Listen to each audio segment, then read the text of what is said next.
Good morning, everybody. Today is August the 8th. Terrible one, I have to look at the calendar just to know that. August the 8th. I'm going to talk a little bit today, if it's all right with everybody, about doing daily tasks when you have Parkinson's. When you have Parkinson's, big things you notice right away. You realize that there's certain things that you just are having trouble doing and whatnot, but you can always make a way to do them. The problem is the little things. When the little things start to happen, that's when it becomes a real nuisance. And you have to learn how to work around them, or it will just make your life miserable, and you don't want to live that way. So therefore, you work around them. So I'm going to tell you ways that I work around some of the common tasks. Brushing your teeth. Now, I haven't had to do this one yet. It's been recommended to me, but I haven't done it yet. But there will come a time when I have to do it. And that is using an electric toothbrush, because as you see, my hands are flying all over the place, and it's very difficult to focus the task at hand. So therefore, the electric toothbrush is much easier to handle that way. So that's something that I will probably have to do eventually. In the kitchen, if I want to whisk an egg, I need to use a little frother. If I want to mix a big bowl of stuff, then I would need to use my hand mixer. And I have an immersion blender. So say I'm making soup or something like that, I would just use my immersion blender, because I just physically can't get stirring fast enough. Threading a needle. Even with a little needle threader, it's impossible. I'm just moving too much. I cannot thread a needle. And if somebody was to thread the needle and then hand it to me, I would have a very hard time sewing a seam or whatever. So that's one of the tasks that I don't work around. I simply give to my daughter to do, or I take it to a seamstress. Crocheting. I miss crocheting. I really do. I used to love to crochet, and I can still do it, but it's very difficult, and it's not as much fun. And when the joy is sort of taken out of that, you just stop doing it. So I don't crochet anymore, and I do miss that. Carrying cups and dishes to the table. Truthfully, I usually have Bill bring the supper dishes. I'll fill the plates, and he will bring them over to where we're eating. But if he's not there, then I just have to take my time and go slow with it and make sure that it's not too full. If it's a cup, I fill my cups only half full. So if I have a big giant coffee mug, and I only fill it half full, but it's a full cup of coffee, but it's not going to slosh out of my cup. So that's the one of the things that it's annoying to have to do that, because when you've got only half a cup in there, it gets cold quite quickly. But I'd rather do that than spill it. And even when I do that, there is times, like the other day when I was filming, and I just sort of threw it all over the place. It's crazy. Typing. Some days I can type without too much trouble, but I do have to use a stylus. My fingers, they move too much.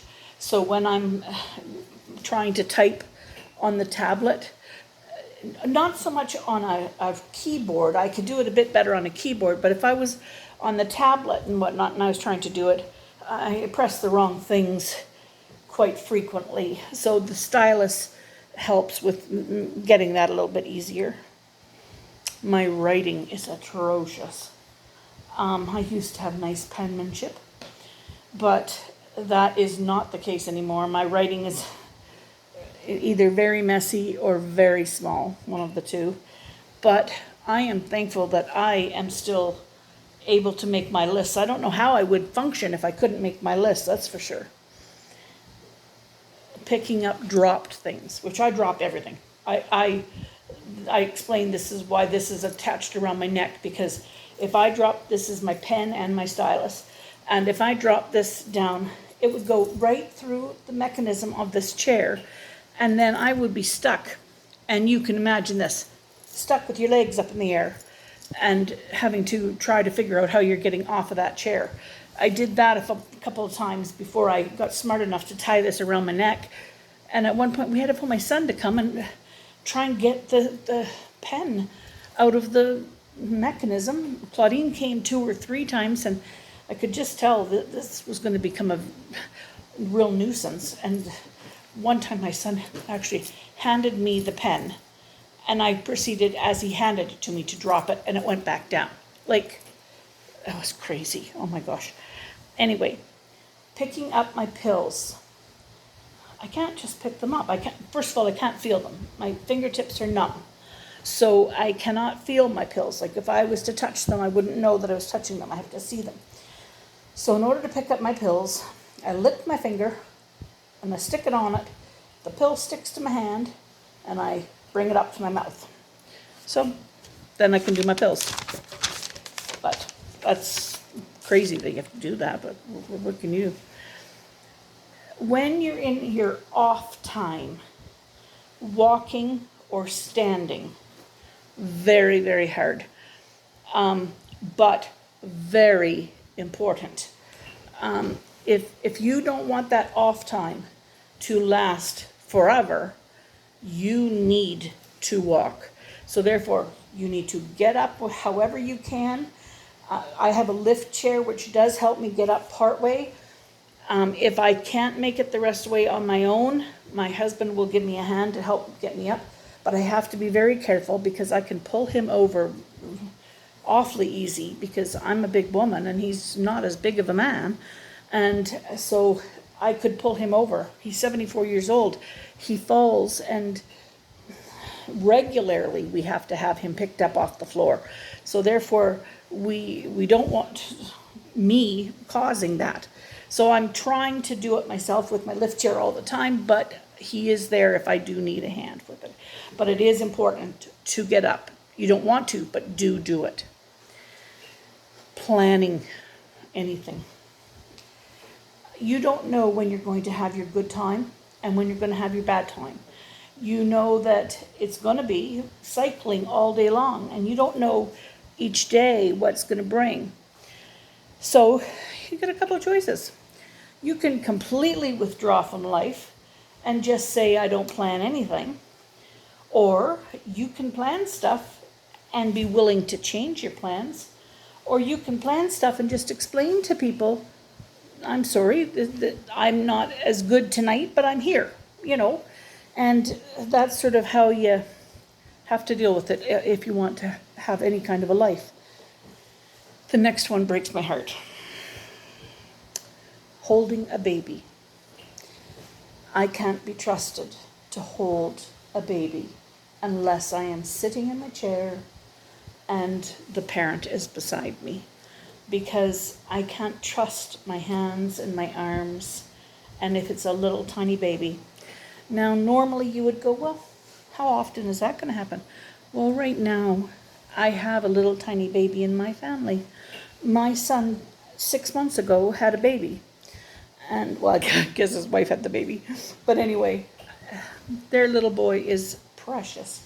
Absolutely precious. And I miss being able to snuggle and hug and all the rest of it. But when the kids come over, they will put him in my arms, and I can sit and hold Finn in my arms. But they have to be there because I myself know that I can't be trusted to not drop the child, and I would never risk that. So therefore, I take my snuggles when I can, and I love the pictures that I get. So, but it does break my heart that I can't participate as much as I wanted to. Reading. Concentration can be an issue. I love to read. I can't listen to books on tape because I lose track of, my mind loses track of what's going on. If I'm reading, I can reread it and whatnot. I used to be fast reader. I'm not anymore. I'm slow reader. But I can read and I do enjoy it. So, but concentration becomes an issue there. Most things you can do. You just need to figure out what you need to do to adapt to it. Everybody's different. Some people are walking, some people are immobile. I'm somewhere in between, all of the above. If I go out of the apartment, not just like if I go out of the apartment building to a doctor's office or a store or anywhere, we would take the wheelchair because I don't have the stamina to keep on walking. I hope someday that my A-linker will be taking the place of that wheelchair, but I don't have it yet. Like I can't do a long enough distance yet. By far, I'm only on one length of the hall here. I wouldn't get very far. But so if I go out, I adapt by taking the wheelchair. Dinner guests. We have a very small apartment, and we don't generally have dinner guests, but say it's Christmas and we've got the kids over or whatever. We view it this way. If we have guests in, dinner hour can be flexible depending on what is my good time and my off time. We sort of give them a general parameter and come in there and we'll visit until we're going to eat, and then we either cook early in the day when I have the energy and then heat it at the time that the guests are here, or we will just order in. Like, there's nothing wrong with ordering in if you've got guests. So I'd rather be able to socialize and order in than not get to do it. So cleaners, we have cleaners that come twice a week, or not twice a week, they come every 2 weeks, and they do the heavy stuff. They do light dusting, they do my floors, they do my bathroom and my countertops, and we keep the rest of it for the rest of the time.